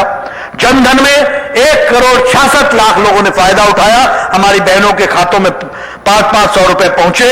और किसान सम्मान निधि के तहत 72 लाख किसानों ने 2000 रुपए की किस्त अदायगी हुई।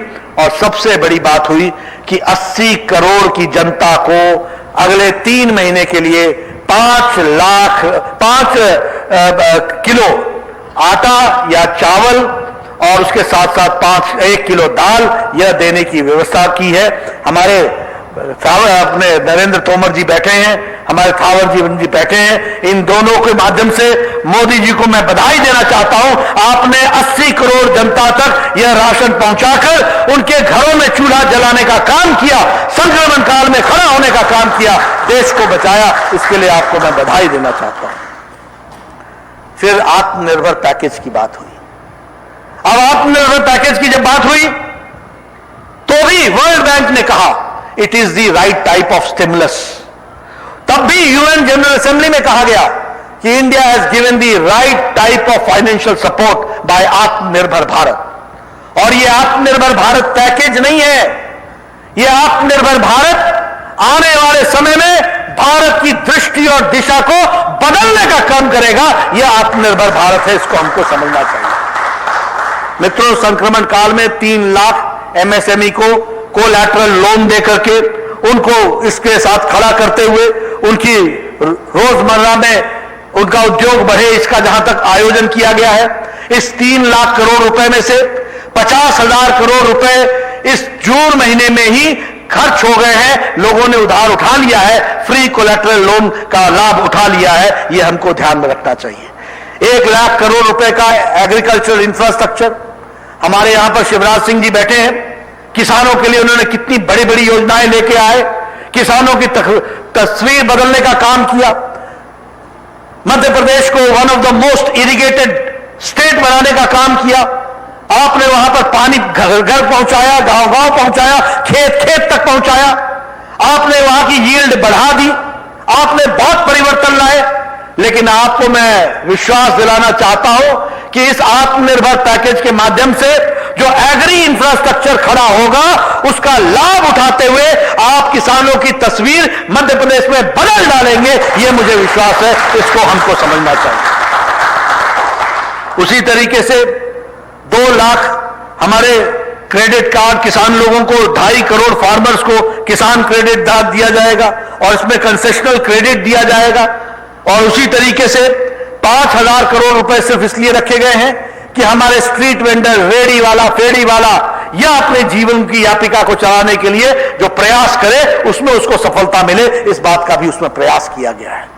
मित्रों, मैं आपसे निवेदन करना चाहता हूं और भारतीय जनता पार्टी के सभी नेताओं से कहना चाहता हूं कि आप कृपया इस 2 पेज के 3 पेज के आत्मनिर्भर पैकेज को अच्छे से पढ़ लीजिए।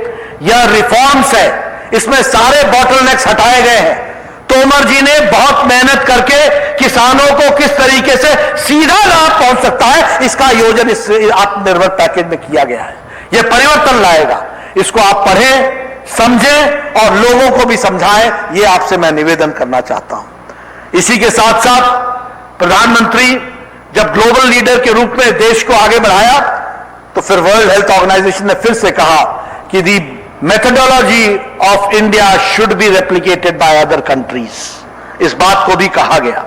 उसी तरीके से मैं ये कह सकता हूं कि G20 के बैठक की इनिशिएटिव भी प्रधानमंत्री मोदी जी ने उठाई थी। उन्होंने वर्ल्ड के G20 के नेताओं को कहा, आओ कोरोना के समय हम वर्चुअल मीटिंग करके आपस के एक्सपीरियंसेस शेयर करें और हम एक साथ बढ़ें। और मुझे यह भी खुशी है कि इस कोविड के घटनाक्रम में, संकट काल में 120 देशों को भारत ने मेडिसिन पहुंचाकर वहां तक भी अपने लोगों को राहत पहुंचाने का काम किया है।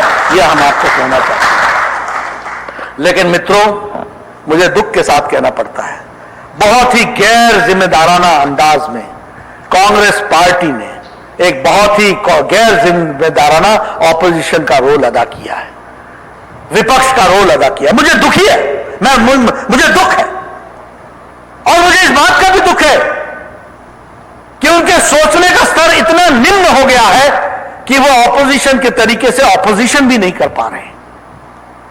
हम सब लोग लंबे समय तक ऑपोजिशन में रहे हैं। आज ही हमने 45वीं साल इमरजेंसी का याद करके हम लोगों ने उस समय से ऑपोजिशन को पकड़ा, हम हमेशा ऑपोजिशन करते रहे। लेकिन जब देश संकट में आया, भारतीय जनसंघ हो या भारतीय जनता पार्टी हो, हमेशा हम देश के साथ खड़े रहे। लेकिन मुझे दुख के साथ कहना पड़ता है, जब भारतीय जनसंघ की बात थी, जब भारतीय जनता पार्टी की बात थी, फिर चाहे 1962 की लड़ाई थी, हमारे नेता उस समय की सरकार के साथ खड़े रहे। 1965 की लड़ाई थी, हमारे नेता उस समय की सरकार के साथ खड़े रहे। यह 70 के दशक में बांग्लादेश को आजाद कराने की बात आई, हमारे नेता भारत सरकार के साथ खड़े रहे। लेकिन जब कारगिल युद्ध आया तो राज्यसभा का सत्र बुलाने का काम कांग्रेस पार्टी ने मांग की, ऑल पार्टी मीटिंग की भी मांग की थी। यह अलग बात है कि ऑल पार्टी मीटिंग में गए नहीं थे, शामिल नहीं हुए, लेकिन ऑपोजिशन करने का काम पकड़ा। और अभी जब संक्रमण काल आया, फिर चाहे वो गलवान में चीन के साथ लड़ने का विषय आया या फिर कोरोना संकट से लड़ने का विषय आया, सारा देश लॉकडाउन में गया। इन लोगों ने काम पकड़ लिया, सुबेरे सुबेरे लैपटॉप खोलो और भाषण देना शुरू कर दो, प्रेस कॉन्फ्रेंस करना शुरू कर दो, दुनिया से पूछो लॉकडाउन क्यों लगाया, लॉकडाउन क्यों लगाया। अरे तुमको नहीं मालूम कि तुम्हारे से भारत सरकार के लॉकडाउन लगने से पहले पंजाब में कांग्रेस की सरकार है, उसने लॉकडाउन लगा दिया था। राजस्थान में कांग्रेस की सरकार है, लॉकडाउन लगा दिया था। तुम्हारे अपने मुख्यमंत्री तुमसे नहीं पूछते क्या? फिर जब लॉकडाउन बढ़ाने की बारी आई तो कहने लगे लॉकडाउन बढ़ा क्यों रहे हो, लॉकडाउन बढ़ा क्यों रहे हो? तुमको यह नहीं मालूम था कि आपके कांग्रेस के मुख्यमंत्री ने प्रधानमंत्री से निवेदन किया है कि लॉकडाउन बढ़ाया जाए और हम तो बढ़ाने वाले हैं अपनी जगह पर। तुम्हारे अपने नेता तुमसे पूछते नहीं है क्या? और फिर जब हम लॉकडाउन उठाने लग गए तो कहने लगे लॉकडाउन उठा क्यों रहे हो, इसका रोड मैप क्या है? मित्रों, मोदी जी के नेतृत्व में पूरा रोड मैप देश को आगे बढ़ाने का तैयार है। वो आत्मनिर्भर भारत के माध्यम से आगे बढ़ेगा, ये रोड मैप पूरा होगा, इसको समझना चाहिए। लेकिन मैं जानना चाहता हूं भैया, तुम्हारी कांग्रेस पार्टी का रोड मैप क्या है? गलवान घाटी में जिस तरीके से तुमने राजनीति की है, जिस तरीके से देश को भ्रम में डाला, ये वही कांग्रेस पार्टी है ना जिसने 2017 के अगस्त महीने में जब डोकलाम में हमारा और चाइना का स्टैंड ऑफ हो रहा था, पूरे जून महीने से लेकर अगस्त महीने तक आमने सामने टुकड़ियां खड़ी थी और डोकलाम पर स्टैंड ऑफ के दृष्टि से भारत सरकार और भारत के जवान अड़े हुए थे। उस समय राहुल गांधी यहां दिल्ली में चीन के राजदूत के साथ चुप चुप गुचमुच बातें कर रहे थे, चुपके चुपके गुफ्तगू लगा रहे थे और फिर देश को नहीं बताया, देश को उसकी जानकारी नहीं दी। जब चाइनीज एम्बेसी ने अपने वेबसाइट पर वो फोटोग्राफ चढ़ा दिया तब देश को इन्होंने बताया ये इनकी करतूत है, ये इनका रोड मैप है, इसको समझना चाहिए।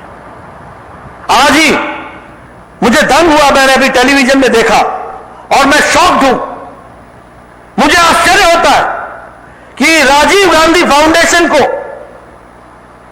2005 और 6 में इस फाउंडेशन को पीपल्स रिपब्लिक ऑफ चाइना और चाइनीज एम्बेसी ने 3,100 US डॉलर्स ये कांग्रेस राजीव गांधी फाउंडेशन को दिया इन लोगों ने। यह है कांग्रेस पार्टी का और चाइना का गुपचुप रिश्ता। और उसके बाद राजीव गांधी फाउंडेशन ने बहुत सी स्टडीज कराई, उस स्टडीज के माध्यम से फ्री ट्रेड के वकालत की, फ्री ट्रेड को वकालत के नाम से आगे बढ़ाया। देखो देश में कितने बड़े बड़े खेल होते हैं।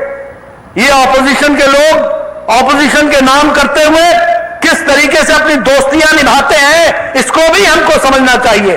देश जानना चाहता है राजीव गांधी फाउंडेशन को 300,000 US डॉलर्स किस बात के लिए दिए गए थे और वो देश के लिए जो उन्होंने स्टडीज की वो क्या स्टडीज थी, उसको देश जानना चाहता है। मित्रों, भ्रष्टाचार के बहुत रूप होते हैं, बहुत तरीके होते हैं, लोगों को अपने पक्ष में करने के बहुत से तरीके होते हैं। और आज चाइना के खिलाफ खड़े होकर के ऐसे खड़े जैसे इनके बराबर का कोई प्रहरी नहीं हो, इनके बराबर का पहरेदार ही कोई नहीं हो। एक परिवार की गलतियों के कारण 43,000 स्क्वायर किलोमीटर हमारा चला गया। इनको कोई नैतिक हक नहीं है देश की सुरक्षा के बारे में बातचीत करने का। यह परिस्थिति आज आकर के खड़ी हुई है। मित्रों, मैं ये सब आपके सामने इसलिए बताना चाहता हूं क्योंकि देश को जिस तरीके से गुमराह करने की बातचीत चल रही है, देश को जानना चाहिए कि ये वही लोग हैं जो चाइना से फंड लेते हैं और फंड लेकर के वो स्टडीज कराते हैं जो देश के हित में नहीं होता और उसके लिए वातावरण बनाते हैं और फिर खड़े हो जाते हैं हमारे सामने देश की रक्षा की दुहाई करने के लिए। ये क्या तरीका है, इसको हमको समझने की आवश्यकता है। मैंने कल कुछ विषयों को उजागर किया था, मैं फिर से कहना चाहूंगा कि एक जिसको जनता ने नकार दिया, ऐसा शाही राजवंश जिसे जनता ने नकार दिया, वह सारा ऑपोजिशन नहीं हो सकता। सारे राजनीतिक दल की पार्टियों की बैठक प्रधानमंत्री जी ने बुलाई थी गलवान के किस विषय को लेकर के। सभी राजनीतिक दल के लोगों ने कहा मोदी जी देश के लिए हम सब एक साथ खड़े हैं, आप आगे बढ़ो, हम आपके साथ खड़े हैं, यह उन्होंने कहा। सिर्फ एक परिवार और उस परिवार की अपनी नीयत और उसकी अपनी नीति, उन्होंने प्रश्न खड़े करने शुरू किए। एक परिवार, शाही राजवंश, वह ऑपोजिशन नहीं हो सकता। इस बात को भी हमको समझना चाहिए। और मैंने उस परिवार के राजीव गांधी फाउंडेशन ट्रस्ट की बात बताई। उसकी चेयरपर्सन सोनिया गांधी है, उसके मेंबर मनमोहन सिंह है, उसके मेंबर चिदम्बरम है, उसके मेंबर राहुल गांधी है। ये सब लोग हैं। $300,000 का डोनेशन लेकर के हमें सिखाने लगे हो, हमें बता रहे हो राष्ट्रभक्ति, हमें सिखाते हो राष्ट्रभक्ति। ये बातें समझने की हैं और जानने की हैं। इनके कांग्रेस पार्टी के हाथी के दांत दिखाने की ओर है और खाने की ओर है। इस बात को भी समझना चाहिए। मित्रों, जब मैं आत्मनिर्भर की बात कर रहा हूं तो आत्मनिर्भर बात के साथ साथ मैं प्रधानमंत्री गरीब कल्याण रोजगार योजना की भी बात करना चाहता हूं। अभी 4 दिन पहले प्रधानमंत्री जी ने एक कार्यक्रम लॉन्च किया है जिसके माध्यम से 116 जिलों में और भोपाल मध्य प्रदेश के भी 21 जिले, उसमें 24 जिले उसमें शामिल हैं। वो 24 जिलों को जहां 25,000 से ज्यादा हमारे माइग्रेंट लेबरर्स आए हैं, उनके लाने की व्यवस्था, उनको फिर से रोजगार देने की व्यवस्था, उनके ही पैतृक गांव में, उनके ही इलाके में वो फिर से माइग्रेट न करे, वो फिर से वापस न जाए, वही उसकी जीविका के साधन करने के लिए 50,000 करोड़ रुपए का पैकेज दिया गया है।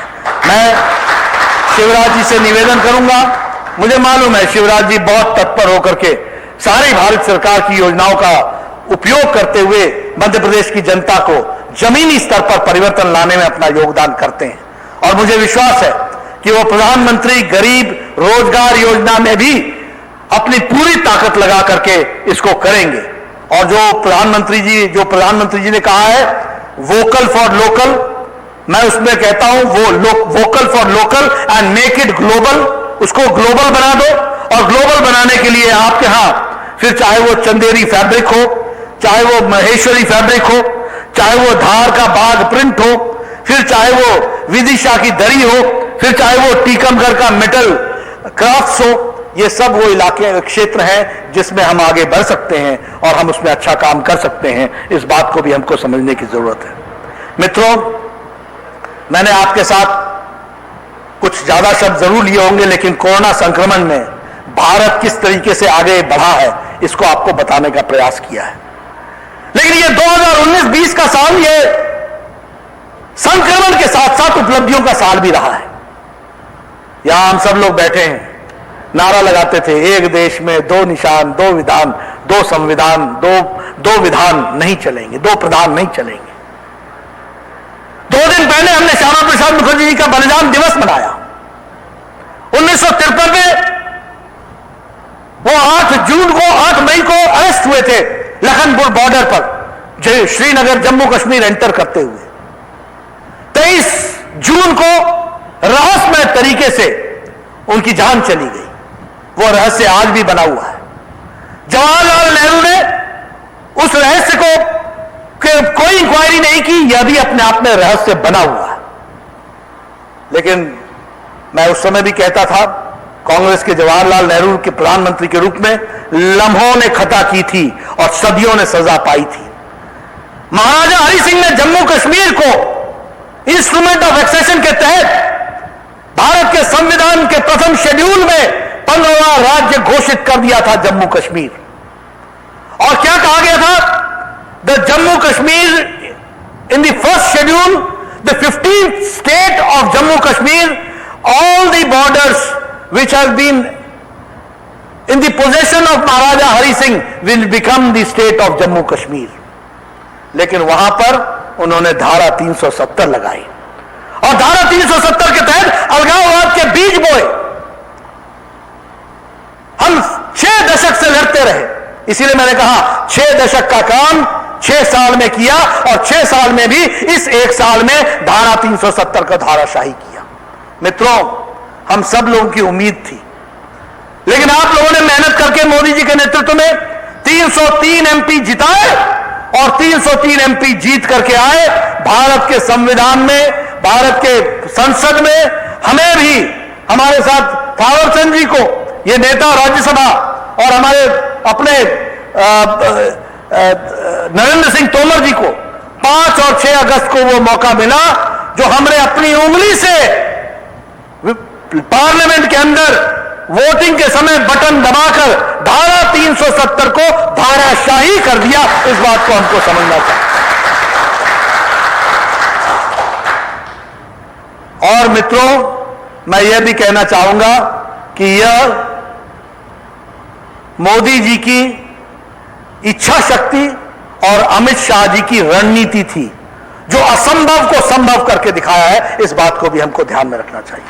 बहुत बड़ी उपलब्धि, बहुत बड़ी उपलब्धि। और मुझे इस बात की भी खुशी है कि अब वहां का जो ट्राइबल है, गुजर, बकरवाल, मुसलमान भाई, यह मुस्लिम स्टेट बोलते थे, ये मुसलमानों की दुहाई देने वाले, मुस्लिम वोट बैंक की बातचीत करने वाले, जम्मू कश्मीर में ट्राइबल, मुस्लिम, गुजर और बकरवाल को राजनीतिक आरक्षण नहीं था। एक भी लोकसभा की सीट एसटी की नहीं है, ट्राइबल की नहीं है। एक भी विधानसभा की सीट जम्मू कश्मीर में ट्राइबल नहीं है। अब परिसीमन होगा, डिलिमिटेशन होगा और अब जम्मू कश्मीर में ट्राइबल सीट भी होगी और पहली बार विधानसभा में हमारा गुजर और बकरवाल मुसलमान जा सकेगा। यह परिस्थिति है। मित्रों, आपको मालूम नहीं होगा कि वहां हमारे ये दलितों की दुहाई देते हैं ना, कांग्रेस पार्टी वाले ये दलितों की दुहाई देते हैं। वहां पर वाल्मीकि का बेटा धारा 370 के कारण सिर्फ सफाई कर्मचारी लग सकता था और कुछ नहीं लग सकता था।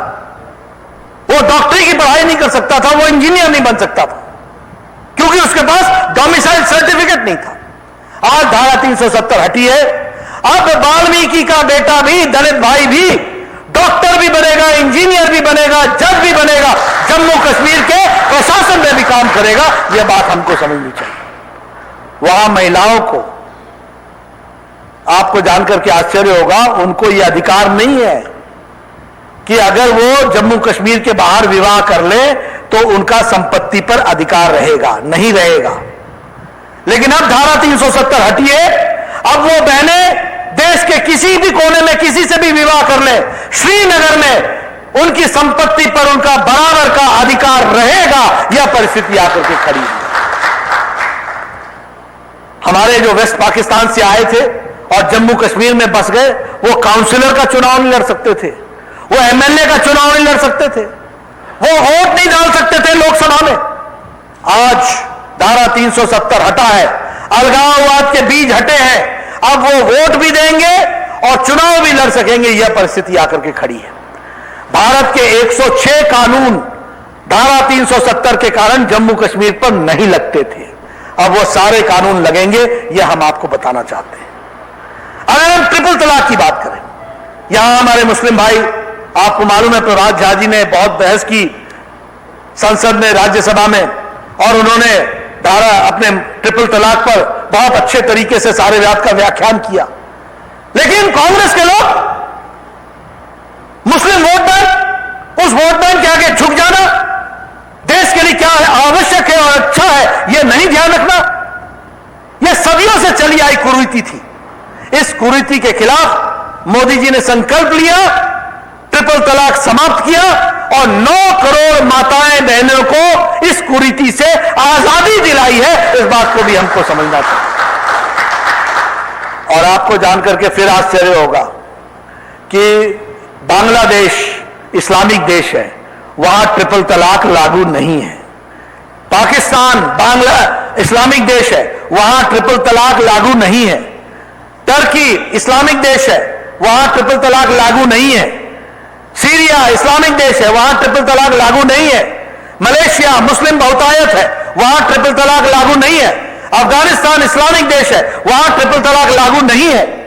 उसी तरीके से हमारे इंडोनेशिया मुस्लिम बहुतायत है, वहां ट्रिपल तलाक लागू नहीं है।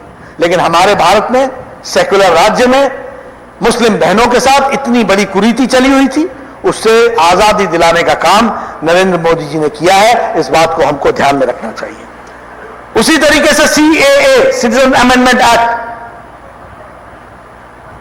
जब आजादी हुई तो उस समय बांग्लादेश में माइनॉरिटीज की संख्या 23% थी, जब आजादी हुई तो उस समय वेस्ट पाकिस्तान में माइनॉरिटीज की संख्या 28% थी। आज पाकिस्तान में 3% रह गई है। कहां चले गए ये माइनॉरिटीज? आज बांग्लादेश में 7% रह गई है। अफगानिस्तान में 50,000 सिख परिवार थे, सिक्खी को मानने वाले, सिख धर्म को मानने वाले। आज वहां सिर्फ 3,000 रह गए। कहां चले गए? बांग्लादेश से कौन आया? दलित आया। यहां भी ये दलित की दुहाई देते हैं।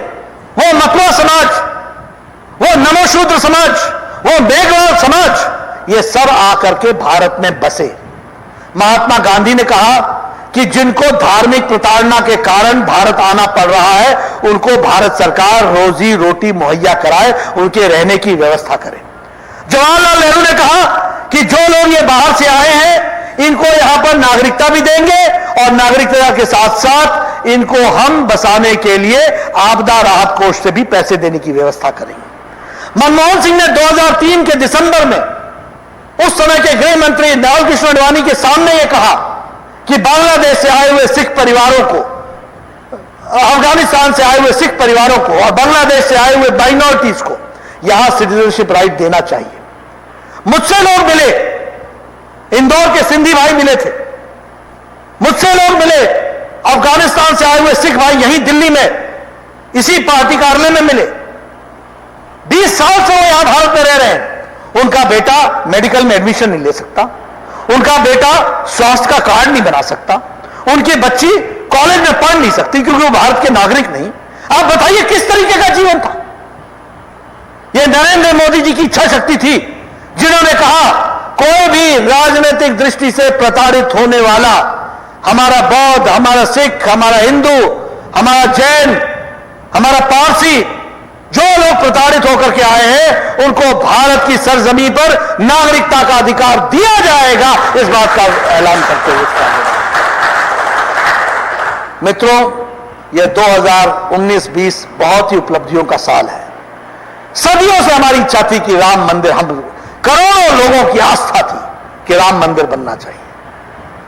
कपिल सिब्बल ने सुप्रीम कोर्ट में कहा, इसका फैसला मत करो, लटकाओ, अटकाओ, भटकाओ, इसका फैसला हो जाएगा तो बीजेपी को लाभ मिलेगा।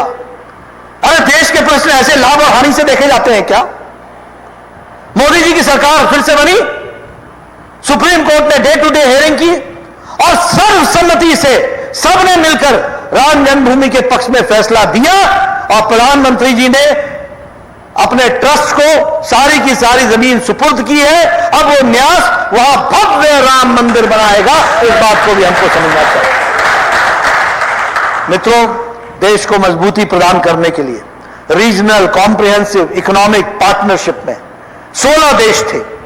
15 देश एक तरफ खड़े थे, चीन भी था, लेकिन भारत के प्रधानमंत्री ने कहा यह रीजनल कॉम्प्रिहेंसिव इकोनॉमिक पार्टनरशिप ये भारत के मजदूरों के पक्ष में नहीं है, यह भारत के किसान के पक्ष में नहीं है, यह मध्यम वर्ग के उद्योगपतियों के पक्ष में नहीं है, यह भारत के आम मजदूर के पक्ष में नहीं है। और आपको जानकर के खुशी होगी कि 16 देश में 15 देश एक तरफ खड़े हो गए। भारत ने अपने आप को इससे अलग कर लिया और अपने मजदूरों के साथ, अपने किसान भाइयों के साथ, अपने गरीब वर्ग के साथ प्रधानमंत्री नरेंद्र मोदी ने भारत को खड़ा किया। इस बात को भी हमको समझना चाहिए। बहुत से उदाहरण मैं दे सकता हूं, बहुत से काम बता सकता हूं। अभी जनधन योजना की बात कीजिए। मिसेस गांधी ने 71-72 में कहा था कि बैंक नेशनलाइज हो जाएगा तो गरीबों का भला हो जाएगा। 1971-72 से लेकर 73 से लेकर 2014 तक बैंक में खाते खुलवाने वालों की संख्या 2.25 करोड़ थी और आज जनधन खाते के माध्यम से अपने अकाउंट में जीरो बैलेंस पर भी जनधन खाता खुलवाकर 38 करोड़ बहनों ने, भाइयों ने इसमें हिस्सा लिया और आज उसी के माध्यम से 20 करोड़ बहनों के खाते में 1,500 रुपए पहुंचाने का काम संक्रमण काल में प्रधानमंत्री जी कर पाए। इस बात को हमको समझना चाहिए। सौभाग्य योजना, उजाला योजना, उज्ज्वला योजना, 8 करोड़ बहनों को चूल्हा, गैस, धुआं, लकड़ी के चूल्हे पर भोजन बनाती थी, धुआं लेती थी अपने अपने फेफड़ों में, आज वो गैस का चूल्हा 8 करोड़ बहनों को, 8 करोड़ बहनों को। मध्य प्रदेश भी पीछे नहीं रहा, मध्य प्रदेश ने भी इसमें बढ़ चढ़ करके हिस्सा लिया। उसी तरीके से एलईडी बल्ब का डिस्ट्रीब्यूशन हुआ, 18,000 करोड़ रुपए की बचत सालाना हुई। आयुष्मान भारत के तहत 50 करोड़ परिवार, 50 करोड़ लोग, 10 करोड़ 74 लाख परिवार को 5 लाख रुपए का एनुअल कवर देने का काम प्रधानमंत्री मोदी जी ने किया है। इस बात को समझना चाहिए। गरीब लोगों को, और सारी अमेरिका की जनसंख्या, सारी मेक्सिको की जनसंख्या, सारी कनाडा की जनसंख्या, इस सबको मिला ले तो भारत का आयुष्मान भारत बनता है, world's largest health coverage programme. और यह डिजिटल है। मध्य प्रदेश का झाबुआ का रहने वाला व्यक्ति टाटा कैंसर हॉस्पिटल मुंबई में जाकर ऑपरेशन कराएगा, वो ऑपरेशन करा करके वापस आएगा, उससे 1 पैसा नहीं लगेगा। एसएमएस में वो कह देगा कि उसका ऑपरेशन हो गया, वो डिस्चार्ज हो गया, सीधा दिल्ली से पैसा झाबुआ बगैर गए, सीधे का सीधा पैसा टाटा कैंसर हॉस्पिटल को पहुंच जाएगा। यह डिजिटल व्यवस्था की गई है। 1 करोड़ 20 लाख लोगों ने इसका फायदा उठा लिया है। 14,000 करोड़ रुपए खर्च हो चुके हैं। 444 करोड़ रुपए यह मध्य प्रदेश में भी खर्च हो चुका है। इसको भी हमको समझना चाहिए। इसलिए मित्रों, देश की तस्वीर बदली है। मध्य प्रदेश में भी विकास की दृष्टि से बहुत बड़े बड़े कार्यक्रम हुए हैं। भोपाल में, इंदौर में मेट्रो परियोजना 14,000 करोड़ रुपए का, उसी तरीके से 5,987 किलोमीटर का लंबा राष्ट्रीय राजमार्ग, और उसमें जबलपुर, सागर और ग्वालियर और ओरछा को बाईपास का निर्माण, उसी तरीके से 3800 करोड़ रुपए का मोहनपुरा सिंचाई परियोजना, बड़ी बड़ी योजनाएं इसको मध्य प्रदेश में करने का काम मोदी जी के नेतृत्व में और शिवराज जी के नेतृत्व में धरती पर हो रहा है। इसको हमको समझना चाहिए। मित्रों, हम बड़े गौरव के साथ कह सकते हैं कि अब अगर कोरोना संक्रमण की बात ही लें, जिस तरीके से शिवराज जी ने बड़े कम समय में कोरोना के संक्रमण को उसको सीमित किया, कोरोना के संक्रमण को काबू में लाया, यह तारीफ काबिल है। इसको तारीफ होनी चाहिए। मध्य प्रदेश ने बहुत अच्छा काम किया, दिन रात मेहनत करके काम किया, यह मैं बताना चाहता हूं। मित्रों, प्रशासन किस तरीके से चलता है यह समझने की जरूरत है। किस तरीके से उन्होंने मेहनत की है। इंदौर हॉटस्पॉट बन गया था, किस तरीके से वहां पर चीजों को काबू में लाया गया, हम सबके ध्यान में है। दिल्ली तक उस समय टेस्टिंग कैपेसिटी नहीं थी, तो दिल्ली भेज करके टेस्टिंग कराने का काम शुरू हुआ। सारी व्यवस्थाओं को खड़ा किया गया, पर्सनल प्रोटेक्शन इक्विपमेंट को पहुंचाने का प्रयास किया गया। हर तरीके से इसको आगे बढ़ाने का प्रयास किया है। इसको हमको समझना चाहिए। मित्रों, मैं सिर्फ एक ही बात कहना चाहूंगा कि मोदी जी के नेतृत्व में बहुत तीव्र गति से देश आगे बढ़ रहा है, और देश के आगे बढ़ने के साथ साथ हम यह भी जानते हैं कि शिवराज जी के नेतृत्व में मध्य प्रदेश भी बहुत तेजी से आगे बढ़ेगा। मैं कह रहा था कि मोदी जी के नेतृत्व में देश बहुत तीव्र गति से आगे बढ़ रहा है, और आने वाले समय में शिवराज जी के नेतृत्व में मध्य प्रदेश भी तीव्र गति से आगे बढ़ेगा। किसानों की चिंता होगी। यहां ज्योतिरादित्य सिंधिया जी बैठे हैं, मैं इनका स्वागत करना चाहता हूं। राजनीति में बोल्ड फैसला लेना और सही फैसले के साथ खड़ा होना, इसके लिए बहुत बड़ा जिगरा चाहिए होता है, और वो जिगरा ज्योतिरादित्य सिंधिया जी ने दिखाया है। उसको बधाई देना चाहिए। उन्होंने इसको पूरा किया, सच्चाई के साथ खड़े रहे। उन्होंने बड़े स्पष्ट शब्दों में कहा कि कमलनाथ की सरकार और राहुल गांधी जिन बातों को लेकर के सरकार बनाई थी, उस एजेंडे को छोड़कर एक नया एजेंडा पकड़ लिया, भ्रष्टाचार का एजेंडा। ऊपर से नीचे तक भ्रष्टाचार व्याप्त, हर जगह कमीशन, हर जगह कमीशन, फलानी पोस्टिंग फलाना दाम, फलानी जगह जमा कराओ, यहां से सर्कुलर इशू करा लो। जगह जगह पर भ्रष्टाचार हुआ। मित्रों, इस लड़ाई में ज्योतिरादित्य सिंधिया जी ने जो भारतीय जनता पार्टी में शामिल होकर के भारतीय जनता पार्टी की सरकार को मजबूती भी प्रदान की है, वो राज्यसभा के सदस्य बने हैं। मैं उनको बधाई देना चाहता हूं। और विश्वास दिलाना चाहता हूं कि आपको पार्टी के अंदर यह हमेशा महसूस होगा कि आप सही जगह पर आए हैं और जिन बातों को लेकर आप आए हैं उसको अक्सर से हम पूरा करेंगे, इस बात का भी आपको विश्वास दिलाना चाहता हूं।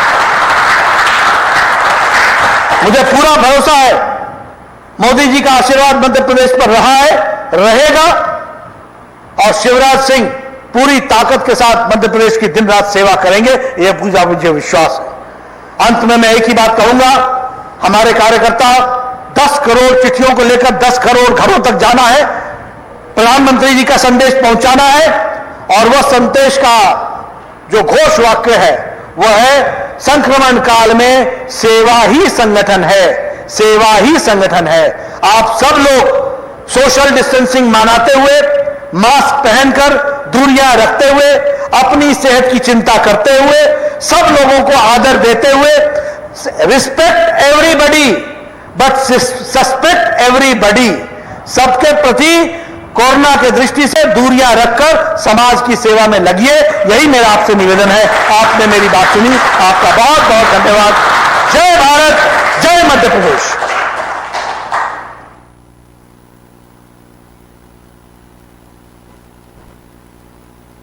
बहुत बहुत धन्यवाद माननीय अध्यक्ष महोदय।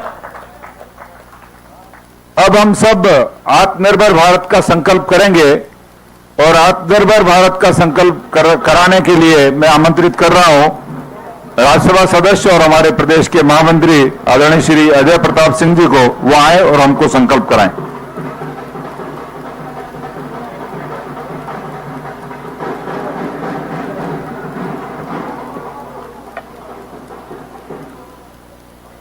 मैं माननीय प्रधानमंत्री जी के आह्वान पर आत्मनिर्भर भारत की लक्ष्य प्राप्ति हेतु संकल्प लेता हूं। भारत की राष्ट्रीय एकता, लोकतंत्र, समतामूलक समाज, सर्वधर्म समभाव, मूल्य आधारित राजनीति को भाजपा कार्यकर्ता के रूप में निष्ठा रखते हुए आगे बढ़ाऊंगा। देश के स्थानीय उत्पादों के निर्माण को प्रोत्साहन देने के लिए मिशन के रूप में कार्य करूंगा। यथासंभव लोकल उत्पादों को ही खरीदूंगा।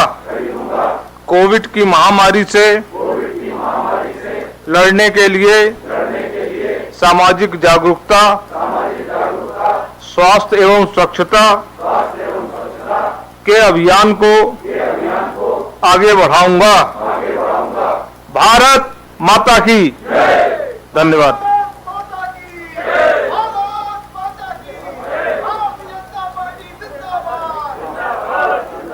आज की रैली में आभार प्रदर्शन हेतु मैं आमंत्रित कर रहा हूं हमारे प्रदेश की मंत्री और विधायक आदरणीय श्रीमती कृष्णा गौड़ जी को, वो आए और आभार माने।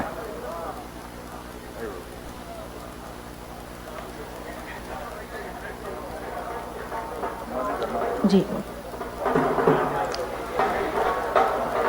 अवलोकन, पुनर्मूल्यांकन और संशोधन किसी भी राष्ट्र की प्रगति के बहुत आवश्यक मंत्र होते हैं, और हम सबको गर्व है ये कहते हुए कि हमारी भारतीय जनता पार्टी ने इसी मंत्र को आत्मसात करते हुए अपनी ये परंपरा बनाई है कि हम समय समय पर चिंतन करते हैं, मनन करते हैं, हमने क्या किया, क्या रह गया और क्या करने की संभावना है। आज भी एक ऐसा ही अवसर है जब हम सबके लोकप्रिय यशस्वी प्रधानमंत्री श्री नरेंद्र मोदी जी के नेतृत्व वाली सरकार के द्वितीय कार्यकाल के प्रथम वर्ष की उपलब्धियों को जन जन के बीच में ले जाने के लिए उपस्थित हुए हैं। यद्यपि परिस्थितियां संकट साध्य है, कष्ट साध्य है, क्योंकि एक तरफ तो हम सभी को कोरोना जैसी महामारी से निपटने के लिए सामाजिक दूरी का पालन करना है, तो वहीं दूसरी तरफ हमें समाज से भी जीवंत संपर्क बनाए रखना है। और यही कारण है कि हमारी पार्टी ने नवीन तकनीकी का सहारा लेते हुए वर्चुअल रैली के माध्यम से जन जन तक पहुंचने का काम इस वर्चुअल रैली के माध्यम से किया है। और आज हम सबको बहुत प्रसन्नता है ये कहते हुए कि हमारे प्रदेश के वासियों का ये सौभाग्य रहा कि मध्य प्रदेश के इतिहास में दूसरी विशाल वर्चुअल रैली को संबोधित करने के लिए आज हमारे बीच में भारतीय जनता पार्टी के राष्ट्रीय अध्यक्ष, हम सब के नेता माननीय श्री जगत प्रसाद नड्डा जी उपस्थित हुए और उनके सार गर्भित संबोधन में हम सभी को न केवल आपातकाल के काले सच से परिचित कराया, बल्कि भारत के 135 करोड़ नागरिकों को एक नवीन भारत के निर्माण के लिए, एक भविष्य के भारत के निर्माण के लिए अपनी अपनी भागीदारी सुनिश्चित कराने का संकल्प भी दिलाया। आज मैं मध्य प्रदेश भारतीय जनता पार्टी की ओर से, मध्य प्रदेश के लाखों लाख कार्यकर्ताओं की ओर से, मध्य प्रदेश के करोड़ों प्रदेश वासियों की ओर से हमारे राष्ट्रीय अध्यक्ष जी के प्रति हृदय से आभार व्यक्त करती हूं और हम सब मिलकर उन्हें ये विश्वास दिलाते हैं कि प्रधानमंत्री जी ने और आपने एक आत्मनिर्भर भारत का जो संकल्प लिया है, उस संकल्प को पूर्ण करने में मध्य प्रदेश का एक एक कार्यकर्ता बहुत अग्रणी और महत्वपूर्ण भूमिका निभाएगा। मैं हृदय से आभार व्यक्त करती हूँ मंच पर विराजमान हमारे प्रदेश के जननायक, हम सब के नेता और एक ऐसे संवेदनशील मुख्यमंत्री जिन्होंने मध्य प्रदेश में संबंधों और रिश्तों की एक मिसाल कायम की है। ऐसे समय में उन्होंने मध्य प्रदेश की बागडोर संभाली जब प्रदेश संकट में था, और उनके संभालने के बाद मध्य प्रदेश में उनकी कर्मठता ने जिस प्रकार से काम किया, हम सब ने देखा कि न केवल मध्य प्रदेश में उनके कुशल नेतृत्व में स्वास्थ्य सुविधाएं सुदृढ़ हुई, बल्कि उन्होंने अपनी कर्मठता से, अपने पुरुषार्थ से मध्य प्रदेश के 7.5 करोड़ लोगों को सुरक्षा का एहसास भी करा दिया। मैं बहुत आभार व्यक्त करती हूँ हमारे लोकप्रिय मुख्यमंत्री माननीय श्री शिवराज सिंह जी चौहान के प्रति।